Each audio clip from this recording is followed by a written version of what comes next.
Então vamos lá, João capítulo de número 10, a partir do verso 14. Eu sou o bom pastor, conheço as minhas ovelhas e elas me conhecem. Assim como o Pai me conhece e eu conheço o Pai e dou a minha vida pelas ovelhas. Tenho outras ovelhas que não são deste aprisco. É necessário que eu as conduza também. Elas ouvirão a minha voz e haverá um só rebanho e um só pastor. Por isso é que meu Pai me ama, porque eu dou a minha vida para retomá-la. Ninguém a tira de mim, pois eu a dou por minha própria espontânea vontade. Tenho autoridade para dá-la e tenho autoridade para retomá-la. Essa ordem recebi de meu Pai. Diante dessas palavras, os judeus ficaram outra vez divididos. Muitos deles diziam: ele está endemoniado e enlouqueceu. Por que devemos ouvi-lo? Ele está endemoniado, ele enlouqueceu. Por que devemos ouvi-lo? Mas outros diziam: essas palavras não são de um endemoniado. Pode um demônio abrir os olhos dos cegos? Feche os seus olhos. Pai, nós pedimos por misericórdia e graça mais uma vez, que a sua palavra traga o peso da sua opinião sobre esse lugar, sobre essa casa. Gera em nós, ó Deus, espírito de sabedoria e de revelação. Que haja transformação de entendimento nesse lugar. Que possamos ser, sim, Deus, transformados pelo poder, ó Deus, infalível, poderoso da sua palavra. Assim oramos no teu nome, Jesus. Amém e amém. Cadê o rapaz do teclado aqui? Meu amigo, você podia me acompanhar aqui, por favor? Enquanto eu desembanho a espada, você dedilha a harpa aqui, por favor. Uma criança chegou da igreja Kids, ou aqui da salinha, terminou o culto, a criança estava na salinha Kids, chegou em casa, os seus pais perguntaram assim: meu filho, o que você aprendeu lá hoje? E ele respondeu assim: papai, mamãe, eu aprendi que Moisés tirou o povo do Egito. Os pais, sim. Mas é o seguinte, pai, o exército de Faraó era muito poderoso e tinha muita gente. Então, Deus deu a Moisés uns tanques de guerra. Deus enviou para Moisés uns anjos com as metralhadoras, com as bazucas na mão, e uns jeep mergulhando no mar, pai, explodindo os tanques de guerra, jogando bomba. E quando o povo do Egito, o exército do Egito veio tentar pegar o povo de Israel, os anjos com metralhadora fuzilou o exército de Faraó, e os jeeps soltando bombas, os canhões, a água abriu e o povo passou. O pai ficou olhando assim para o menino e falou assim: é isso que você aprendeu? É isso que eles estão te ensinando? E o menino respondeu: não, pai, mas se eu te contar, o senhor não vai acreditar.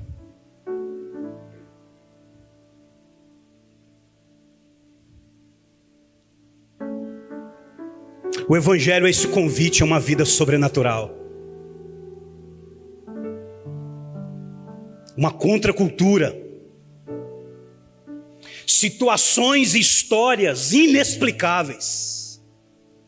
Roupa que não envelhece. Sapato que não estraga. Comida que cai do céu. Está aqui, ó, na Bíblia que você lê e que você acredita. Que você até briga por ela, dependendo de quem for para as redes sociais e falar dela. Teve alguém por aí que disse que deveria atualizar o evangelho, e nós fomos para as redes sociais e detonamos ele. Mas o Evangelho é um convite a uma vida sobrenatural, a um caminho de anormalidades, um caminho extraordinário. Uma loucura que vai atraindo a presença de Deus.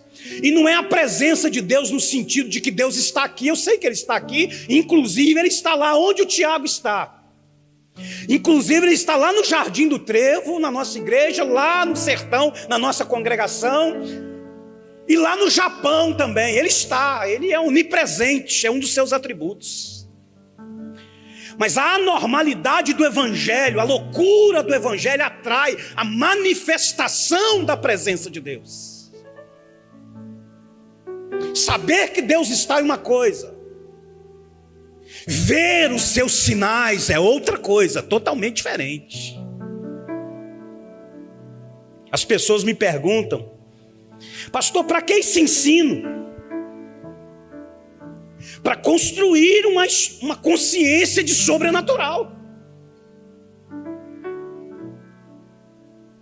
Para transformar um conceito que a gente chama de milagre, que a gente chama de extraordinário, que a gente chama de poderoso, a gente chama de intervenção de Deus, para transformar um conceito em uma cultura. Em uma cultura. Porque a unção do Espírito de Deus não está sobre um homem. A Bíblia diz em Joel 2, e isso se repete em Atos 2, que o Espírito foi derramado sobre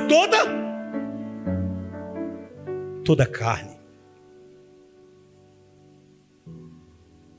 Nós estamos chegando de um retiro que nós chamamos lá na nossa comunidade de Nazireus, porque é o nome da nossa juventude. E a experiência de ver adolescentes orando por adolescentes.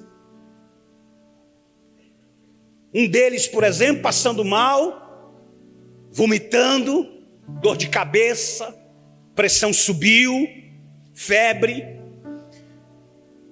E eu disse assim: vem cá você. Chamei um adolescente no momento que eu estava orando e falei: coloque as mãos sobre a vida do Samuel. Eu não sei o que ele orou, mas o Samuel foi curado instantaneamente. Samuel jantou, no outro dia jogou vôlei. O Evangelho é esse convite. Por que esse ensinamento?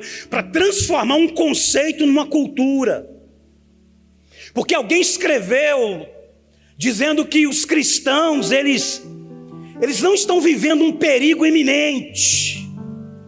Um perigo iminente de destruir as suas vidas. Nós estamos muito tranquilos, acomodados. Se você quiser entrar num coletivo aqui dessa cidade e pregar o Evangelho como um louco mesmo, porque você já se desviou de gente, você já desviou de um crente, irmão seu, que talvez vai morar no céu contigo, você já desviou dele, ele com paletó, parecendo o meu, assim, do Didi Mocó. 11 horas da manhã, meio-dia, no centro da cidade, com megafone. Você já desviou na barba, Leodora? E ele dizendo: aleluia, aleluia, aleluia, Jesus vai voltar. E você toda perfumada, toda linda, você todo cheiroso, você passa assim meio despercebido, como se ele não fosse o seu irmão. E alguém escreveu, não sei se foi Timothy Kelly, eu não sei quem escreveu, diz que nós não estamos num perigo iminente de destruir as nossas vidas. Nós estamos enfrentando um outro perigo. O perigo de desperdiçar a nossa vida em viver a nossa vida em um ambiente natural. Então eu vim aqui para isso. Eu vim aqui para despertar essa casa a pisar num lugar de anormalidade. Tem alguém comigo aqui hoje, gente? Por favor. Parece que, mais uma vez na história, essa é uma percepção minha, e talvez seja a sua também, a sensação que eu tenho é que uma geração não sabe o que ensinar a outra. Então eu tenho um conselho, pastor Tiago, que deve estar me ouvindo aí, eu tenho um conselho para a liderança aqui. Que tal nós ensinarmos essa geração um caminho de sobrenatural? Que tal nós levarmos essa comunidade para um lugar de experiências?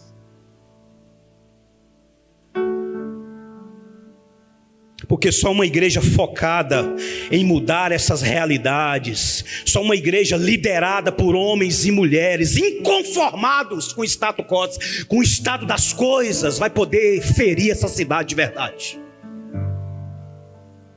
E eu quero crer que tem gente aqui assim, inconformado. Deixa eu provar para você que eu não estou inventando nada. Se o evangelho não é um caminho de anormalidade, meu irmão, se o evangelho não é um caminho de loucura. Coloca na tela aí Mateus 5:44.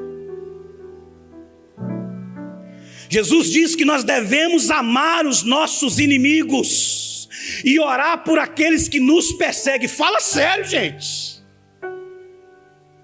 Não, me belisca, por favor. Se isso é normal, fala para mim, é Jesus que disse. Não é. É Jesus que está dizendo para você amar os nossos inimigos e orar por aqueles que te perseguem. Fala para mim se isso é possível, viver isso de uma maneira natural. Não, o indivíduo quer passar rasteira em você no seu trabalho.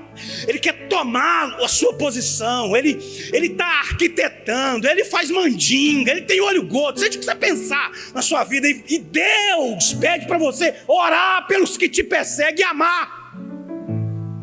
Fala para mim se isso não é louco, gente. Fala para mim se é possível viver isso numa normalidade. Fala para mim. Marcos capítulo 4, 26, Jesus diz assim, que o seu reino é como um homem que lança uma semente na terra e vai dormir. Enquanto você dorme, a semente cresce. Você não consegue... Meu Deus do céu, o Brasil é o terceiro país mais ansioso do planeta. E a Bíblia diz que você lança semente, vai dormir... Enquanto você dorme, ele faz a sua semente crescer. Não, a gente não consegue. Você posta uma foto e você... É 3 segundos, é 10 segundos para você ir lá de novo e conferir. Ah, fulano viu minha foto. Não, e o evangelho pede para você lançar a semente e dormir. O evangelho diz que é para você não ficar ansioso com coisa alguma, nem com quem você é a vez de comer, nem com quem é a vez de vestir. Fala para mim se isso é possível em uma vida normal, natural, irmãos. Não se preocupe com o que você vai comer, com o que você vai vestir. Olha o lírio dos campos, é assim que ele fala. Olha as aves dos céus. O seu cérebro não descansa. Você deita e fica assim: meu Deus do céu, eu tenho que pensar nisso aqui. Segunda eu tenho isso, terça 9 fora, 0, 9 mais 4, 5, desce 2, sobe 4. Você fica assim. E Deus diz: não fiqueis ansiosos com coisa alguma. Salmo 127, verso 2 diz assim, inútil vos será levantar de madrugada, repousar tarde, trabalhar arduamente pelo pão, pois ele dá aos seus amados enquanto... Não. Isso aqui parece versículo de preguiçoso, mas não é. É a loucura do evangelho. É a loucura do evangelho. Agora responda para você mesmo se isso é normal, se isso é comum. 1 Coríntios capítulo 1, verso 27. Mas Deus escolheu que para o mundo é loucura, para envergonhar os sábios. E escolheu que para o mundo é fraqueza, para envergonhar o que é forte. Não cabe na sua cabeça isso? Não. Deus escolheu os fracos. Deus escolheu os insignificantes. O texto continua e diz assim, ele escolheu que para o mundo é insignificante, desprezado, o que nada é, para reduzir a nada o que é. Fala para mim, comunidade refúgio, se isso é normal. Se é esse tipo de critério que a gente usa para a nossa liderança, para a nossa família, para o nosso tipo de convívio, a nossa profissionalização, a nossa maneira de ver a nossa empresa, fala para nós se é assim que você vive.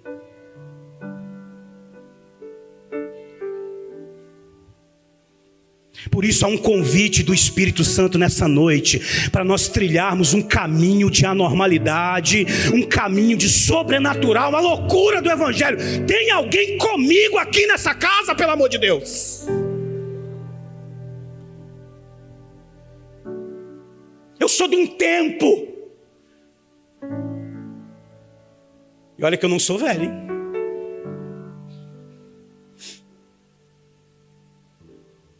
Estou na casa dos 40.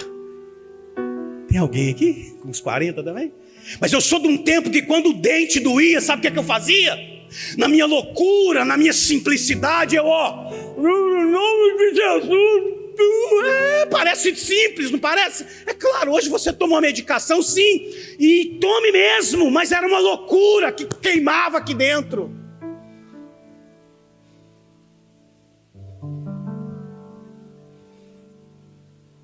A gente descia do monte, Espírito Santo, obrigado, Jesus. A gente descia do monte de madrugada. André, eu sei que você está aí, meu filho, na França.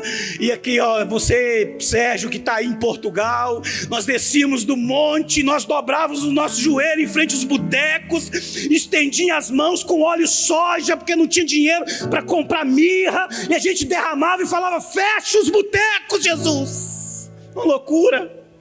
Eu sei que por trás daquilo ali tinha gente sendo sustentada por aquilo, mas era uma loucura. E você vai entender por que eu estou falando isso.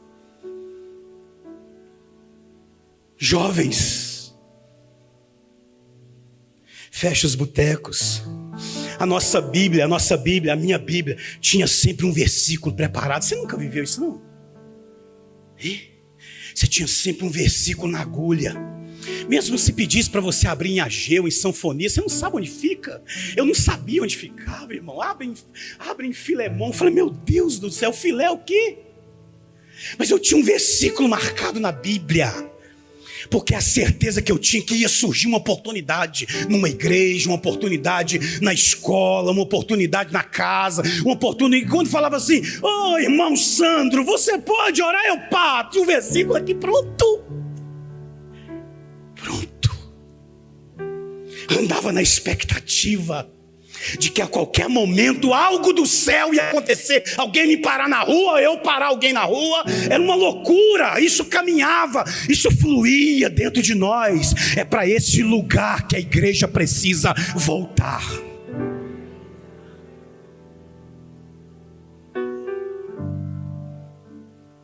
Há um lugar de inocência que nós perdemos. Há um lugar de inocência, por favor, me entenda, não de ingenuidade, não é de letargia, é um lugar de inocência que a gente precisa retornar. Nós estamos maliciosos, nós estamos críticos, armados emocionalmente, resistentes espiritualmente. Uma vez eu fiz uma brincadeira séria com a nossa comunidade lá. Eu falei com eles assim: a liderança, no próximo domingo, era um domingo de fechamento de uma conferência, eu falei assim: no próximo domingo eu falei com o preletor para chegar de bicicleta, com a Bíblia amarrada, com aquelas cordinhas de supermercado na garupa. Eu sei que ele tem um carro, eu não sei se ele vai se submeter a isso. O carro dele na época passava da casa dos 200 naquela época. Picape. Eu falei: o senhor chega, põe essa bicicleta na carroceria, mas quando chegar perto da nossa comunidade, o senhor vem empurrando a bicicleta, porque eu quero ver a reação do meu povo. Nós estamos perdendo a nossa inocência. Nós estamos armados emocionalmente, nós estamos maliciosos, resistentes espiritualmente. 1 Coríntios, no capítulo 2, no verso 14, Paulo escreve à igreja de Corinto, uma igreja batizada nos dons. Paulo diz assim, ó, quem não tem o Espírito não aceita as coisas que vêm do Espírito de Deus, pois lhes são loucura. Eu e o Pai somos um, eu só faço o que o Pai pediu para eu fazer, as minhas ovelhas, não, eu estou falando isso, eu sou o bom pastor, eu aprendi isso do meu pai. Louco, é endemoniado, é louco. Paulo está dizendo, são loucura, quem não tem o Espírito de Deus não aceita as coisas que vêm de Deus, pois lhes são loucura, não é capaz de entendê-las, porque elas são discernidas espiritualmente. Elas não são discernidas religiosamente, elas são discernidas espiritualmente. Espírito não é religiosamente. Não há um discernimento em liturgia, há um discernimento no Espírito. Por isso o próprio apóstolo Paulo diz que nós não devemos julgar ninguém segundo a carne, mas devemos conhecer todas as pessoas segundo o Espírito. E Espírito lá não é Espírito com letra maiúscula, Espírito com letra minúscula, aí dentro. A perda da inocência nos tira desse caminho extraordinário. A perda da inocência não nos permite caminhar na anormalidade do Evangelho, na loucura do Evangelho. A perda da inocência nos tira do lugar incomum.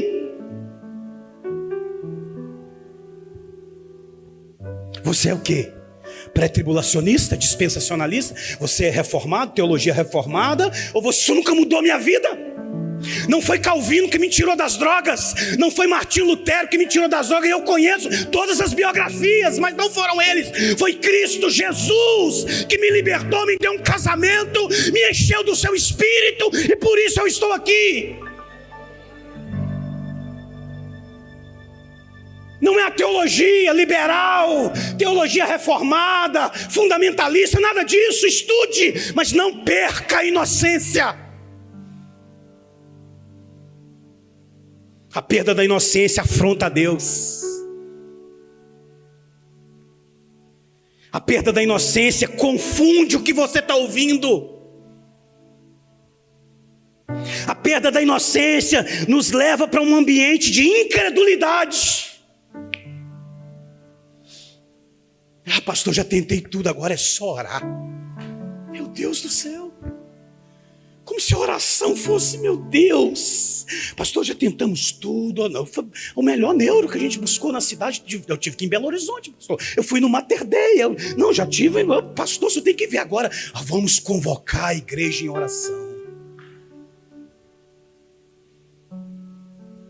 A perda da inocência te leva para esse lugar de incredulidade, não de dúvida, viu? Porque a dúvida é uma faceta da inocência.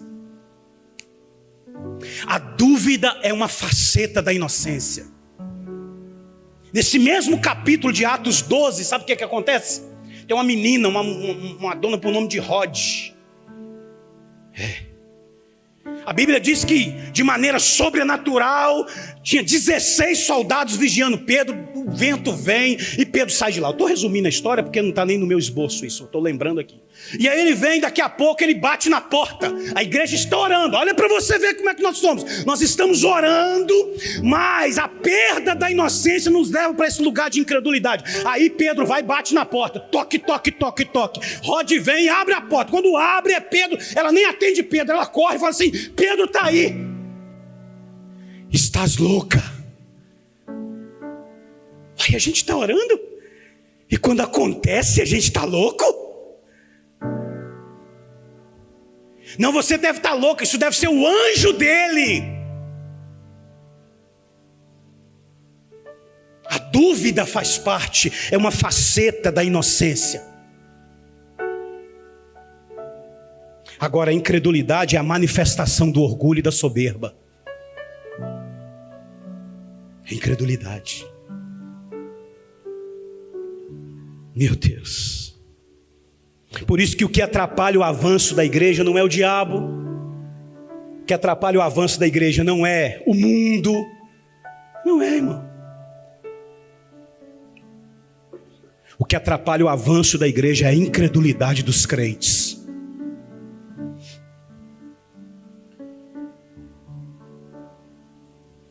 A incredulidade traz resistência. Feche os seus olhos, você pode levantar suas mãos, por favor.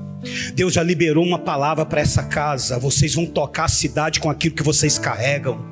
Vocês vão servir melhor essa cidade. Vocês vão fazer conferências com 600, com 800, com 900 mulheres. Vocês vão tocar essa juventude com aquilo que vocês acreditam, com aquilo que vocês carregam.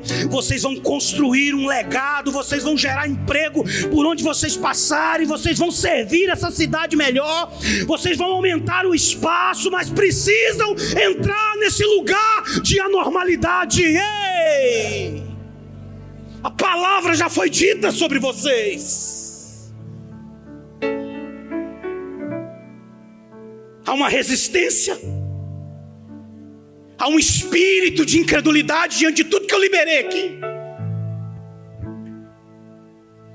de tudo que vocês já sabem, de todos os valores que vocês carregam, de todos os dons que vocês possuem, de todos os recursos e talentos que estão embutidos em vocês. Vocês já sabem do que Deus falou com vocês, mas parece que há uma resistência, um espírito de incredulidade. Incredulidade não é falta de fé. Não é. Incredulidade é você pensar que Deus vai fazer do seu jeito, do jeito que você interpreta. E que está na Bíblia. Está na Bíblia. Está na Bíblia, não, está do jeito que você interpreta na Bíblia. Incredulidade não é falta de fé. Incredulidade é você pensar que Deus vai fazer do seu jeito e do jeito que você interpreta. Porque se não for do seu jeito, do jeito que você interpreta, você resiste. Você resiste. Não, para.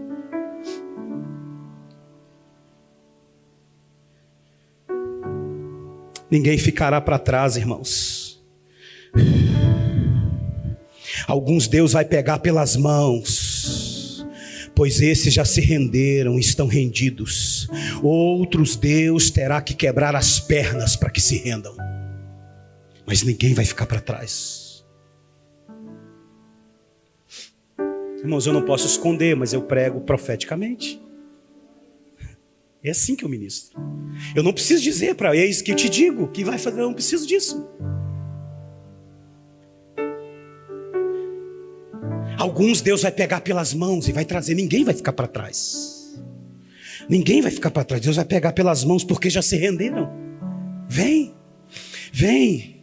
Mas outros Deus vai quebrar as pernas para que se rendam, mas ninguém vai ficar para trás. Vai dar trabalho, vai dar trabalho carregar pessoas, mas ninguém vai ficar para trás. Pastor, por que então tudo isso? Porque muitas vezes a resposta de vocês é lenta, a resposta de vocês é tardia. E obediência tardia, obediência lenta é desobediência. Obediência tardia, obediência lenta é desobediência. Deus já falou. Muda essa maneira de você cuidar da sua família. Não é assim que você cuida da sua esposa, não é assim que você cuida dos seus filhos. Se posicione, homem, você não responde. Deus já falou com você. Resposta lenta, resposta tardia é desobediência. Um homem maduro, uma mulher madura, uma igreja madura, ela não precisa de muito tempo. Deus falou, ela responde. Ela não precisa de avaliação. Por que, pastor, isso acontece? Porque nós gostamos de compreender antes de obedecer. Já percebeu? Então nós vinculamos a nossa obediência à nossa inteligência e não à nossa rendição. Se nós queremos um caminho de anormalidade, se nós queremos construir uma cultura do sobrenatural, primeiro, caminho de inocência. Um caminho de inocência. Eu falei para o pastor Tiago, as nossas mesas, nós precisamos introduzir nas nossas mesas os nossos adolescentes. Não dá para introduzir todo mundo. Os nossos jovens. A gente precisa ouvir revelação fresca de meninos de 18, de 15, de 22. A gente precisa ouvir o que eles estão vendo. A gente precisa perceber o que eles estão ouvindo. Se nós queremos construir uma cultura do sobrenatural, um caminho de inocência, arrancar a nossa malícia, arrancar a nossa crítica, desarmar o nosso coração, estamos armados espiritualmente? Será? E se nós queremos construir um caminho de anormalidade, nós precisamos nos render. Nós gostamos de compreender primeiro, para depois obedecer. Então a gente vincula a nossa obediência à nossa inteligência e não à nossa rendição.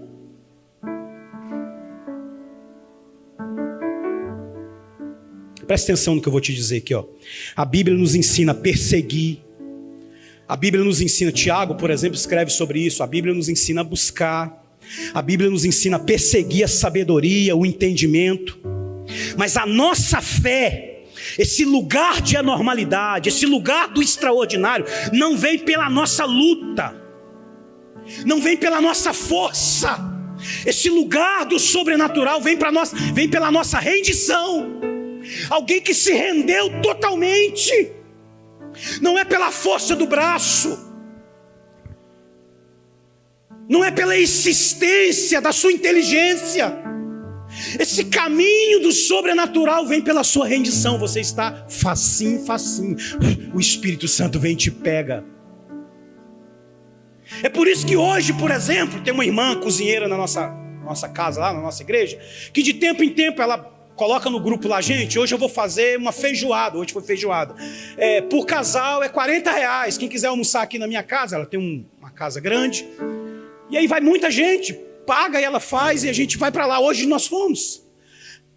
E ela trouxe um rapaz que está enfermo.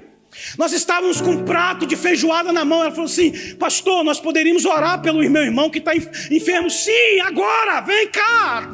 A gente não precisa, porque está todo mundo rendido. A gente não precisa de estrutura, a gente não precisa de fundo, a gente não precisa tirar jejum, a gente não precisa subir monte. Está todo mundo rendido, todo mundo com o coração sensível. Então chegou o momento, é o momento de fazer. Não é pela força, é pela rendição. Esse caminho de anormalidade. Por isso que o louvor se torna uma resposta. Se torna uma resposta à manifestação da presença de Deus. Agora presta atenção no que eu vou te dizer aqui. Louvor não é só música.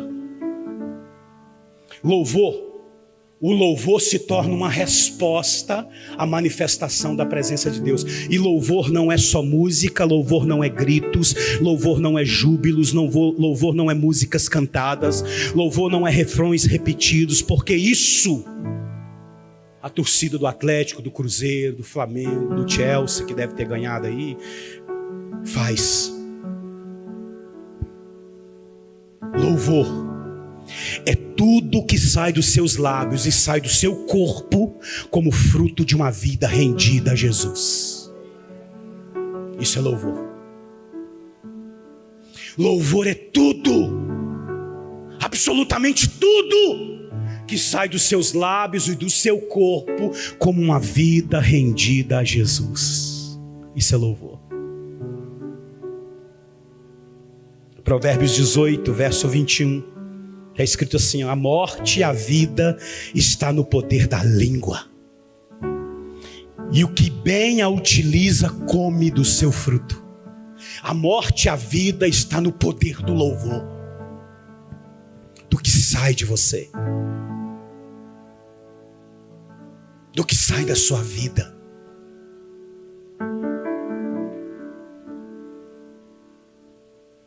Os milagres nos levam ao louvor.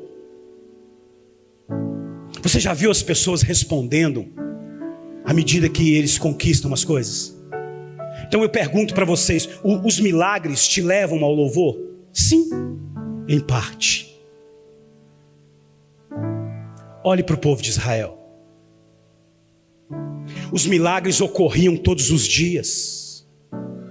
Comida fresca, água da rocha. Milagres, nuvem para cobrir de calor, coluna de fogo, aquecimento por causa do frio. Milagres e mais milagres.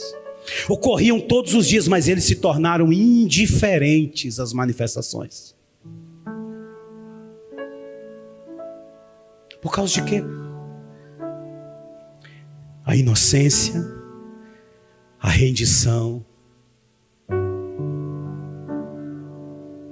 O louvor não faz sentido, só músicas cantadas. Deixa eu dizer algo para você, se não existem sinais na estrada em que você está, talvez seja o momento de você mudar a direção. Tem sinais onde você está pisando, não? Então talvez seja o momento de você mudar a direção. Por quê? Porque quando a gente começa a nos tornar frios, presta atenção aqui, a gente começa a perder a inocência, a gente fica malicioso, resistente, incrédulo, nós não percebemos os milagres.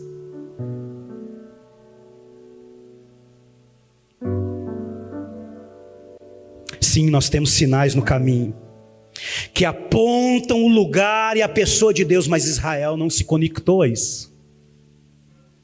Israel representa a igreja. Temos sinais e milagres no caminho, mas Israel não consegue se conectar à pessoa de Deus. E aí os sinais se tornam o quê? Entretenimento. Entretenimento. E Deus não quer nos entreter. Deus quer nos atrair a um profundo relacionamento com Ele. Não é entretenimento.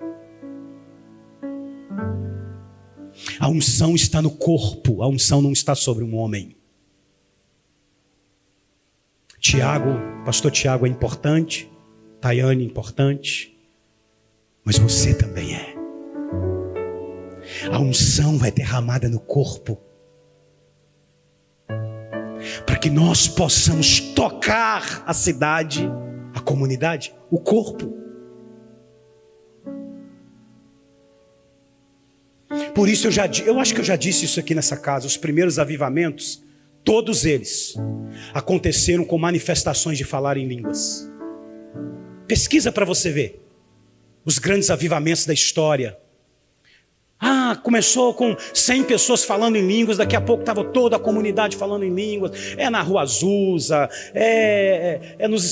o avivamento de John Wesley. Todos os avivamentos deram ênfase ao falar em línguas. 1 Coríntios 14, 1 Coríntios 12, o falar em línguas edifica-se a si mesmo. Por isso, que nesse tempo, o avivamento que o Senhor vai derramar tem a ver com a profecia. A profecia é aquela que edifica o corpo.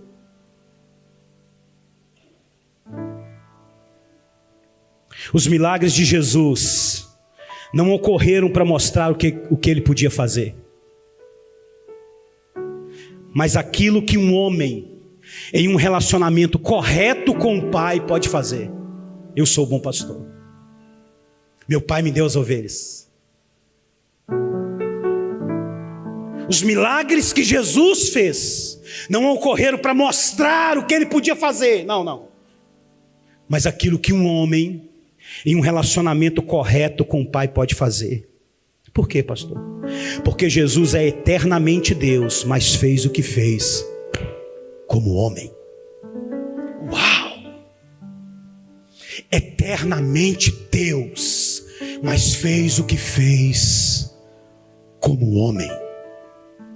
Por isso que no meu exame teológico, quando eu fui examinado há 10 anos atrás, uma comissão de exame me fez uma pergunta assim. Uma Bíblia sem nunca ter aberta, né? Que você vai para o exame teológico sem nenhuma, a Bíblia novinha. Aí fala assim: ministro Alessandro, prova que Jesus é Deus. Aí o ministro Alessandro faz o seguinte: a Jesus andou sobre o mar. Aí eles respondem assim: mas teve um homem no Antigo Testamento que fez chuva parar. Aí você vira de novo, vai no texto e fala assim: não, Jesus ressuscitou Lázaro depois de 4 dias. Aí fala assim: mas teve um profeta que estava morto, só do cara cair em cima dos ossos dele, ele reviveu. Prova para mim que Jesus é Deus. E eu fiquei coçando a cabeça. Ele diz assim: a prova a respeito de que Jesus é Deus é de que Ele perdoa pecados. Então preste atenção no que eu vou dizer para vocês aqui, comunidade Refúgio. Os milagres que Jesus fez, os milagres de Jesus não ocorreram para mostrar o que Ele podia fazer, mas o que um homem em um relacionamento profundo com o Pai pode fazer. Porque Jesus é eternamente Deus, mas fez tudo o que fez como homem. Eu quero convidar você a ficar de pé.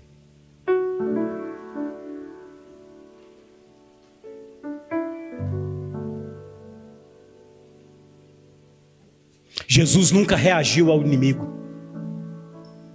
Apenas respondeu e correspondeu ao Pai. Então, em nome de Jesus, pare de reagir ao inimigo.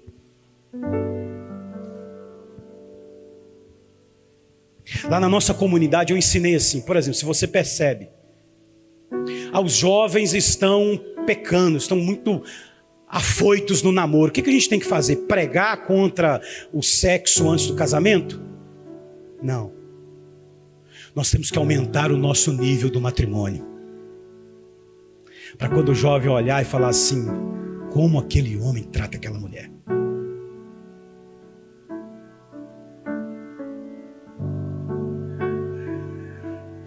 O adultério está na cidade de Governador Valadares. O que a gente tem que fazer? Aumentar o nível do matrimônio.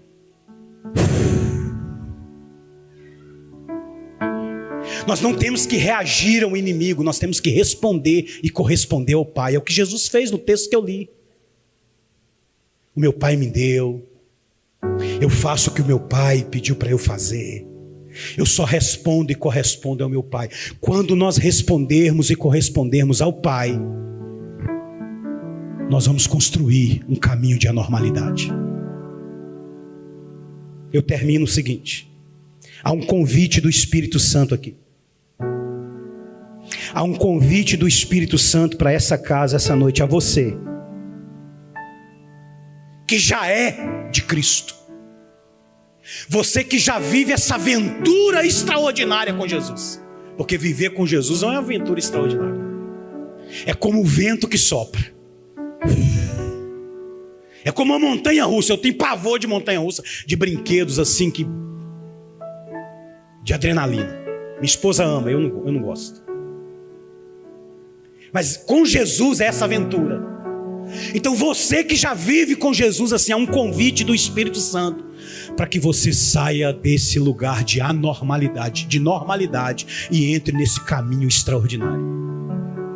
Há um convite do Espírito Santo aqui para você pisar nesse lugar da loucura do Evangelho. Saia desse lugar de normalidade e pise nesse lugar do extraordinário. Eu quero orar por você assim. Você crê nisso?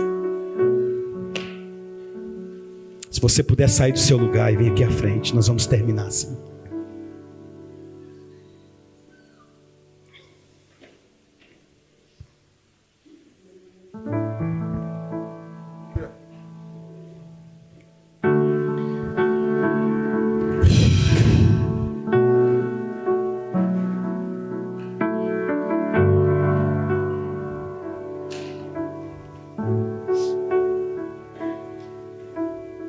Por isso que o texto bíblico diz assim: provai e vede que o Senhor é bom.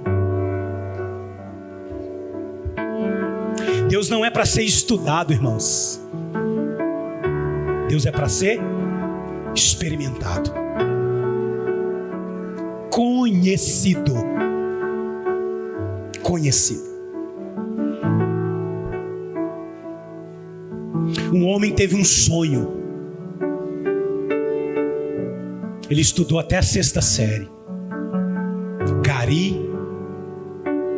Já ganhou alguns meses por ser o melhor gari dessa cidade. E ele teve um sonho.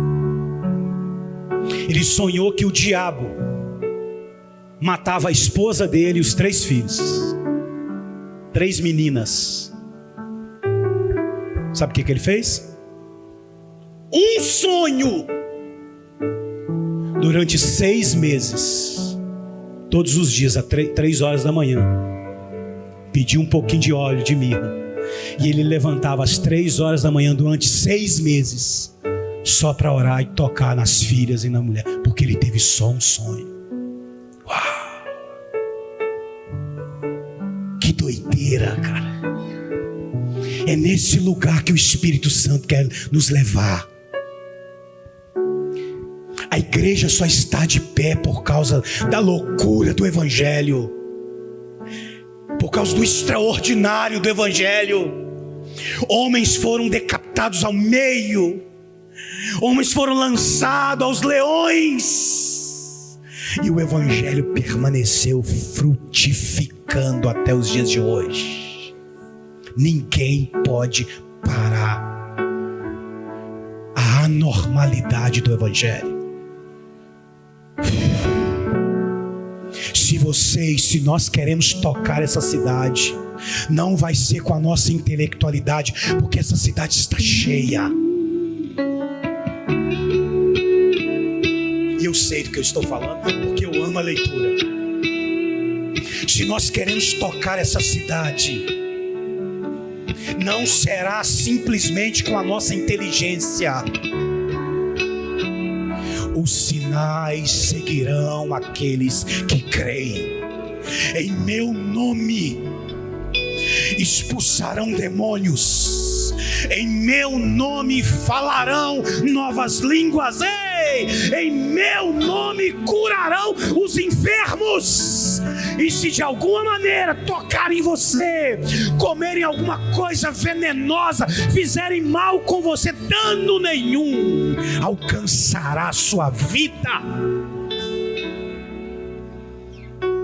Eu sopro do Espírito sobre essa casa. Que venha um caminho de anormalidade sobre a vida de vocês.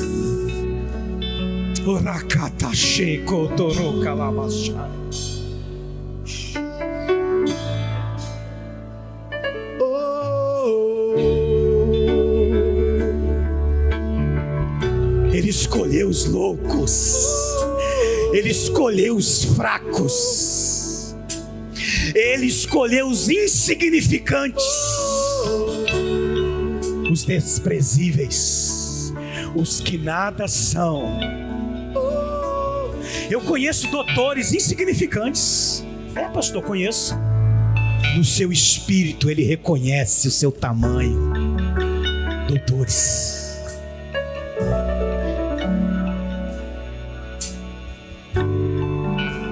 Conheço homens que foram privilegiados com riquezas, mas que a sua cultura é a cultura da inocência, da dependência, da rendição. Fazem o que fazem, multiplicam e multiplicam os seus patrimônios debaixo de uma rendição.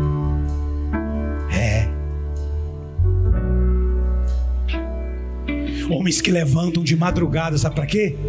Para orar pelas suas empresas. Eu conheço, eu sei do que eu estou falando. Levantam de madrugada. Eles não abandonaram as suas técnicas de marketing. Eles não abandonaram as suas estratégias de crescimento econômico. Não! Mas eles entendem que há coisas que só o sopro do Espírito pode fazer. Ei! Há coisas que só o sopro do Espírito pode fazer. Que seja assim sobre a vida de vocês. Que seja assim sobre essa casa. Que se estabeleça uma cultura do extraordinário. Que se estabeleça uma cultura do sobrenatural. Que se estabeleça um caminho de anormalidade. Que os sinais acompanhem esta casa. Nós sopramos do Espírito sobre este lugar, como um vento que sopra, como uma liberdade que chega a Jesus. Toca os enfermos, traga sinais claros, evidentes.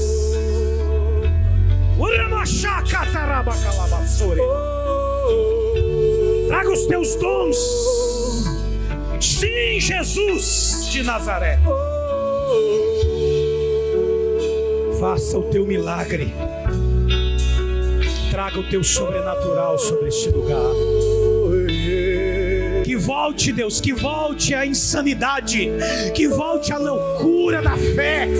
Sim, Deus, homens e mulheres levantados nessa noite, com essa aptidão, com essa paixão, com essa fome extraordinária de tocar o impossível,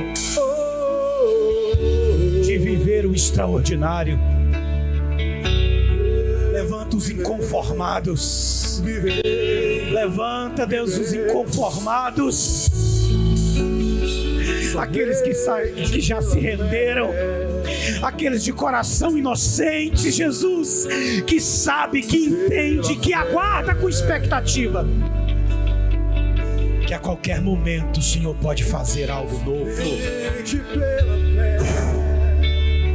Sopra os teus sinais. Sopra as tuas experiências sobre esse lugar. É o que eu te peço, meu Cristo, em nome de Jesus. Pela fé posso clamar. Você pode dar um abraço em alguém aqui, perto de você, Pela fé e dizer para eles assim: nós vamos construir. Diga para ele ou para ela: nós vamos construir um caminho de anormalidade. posso tocar. Pela fé Nós oramos, Jesus, no teu nome e acreditamos nisso. não há muralhas que ficarão de pé diante de mim. Estou firmado em Cristo pra sempre. Tenho Queridos, a luz. Deus abençoe a vida de vocês. Mais uma vez, obrigado pelo carinho, pela oportunidade.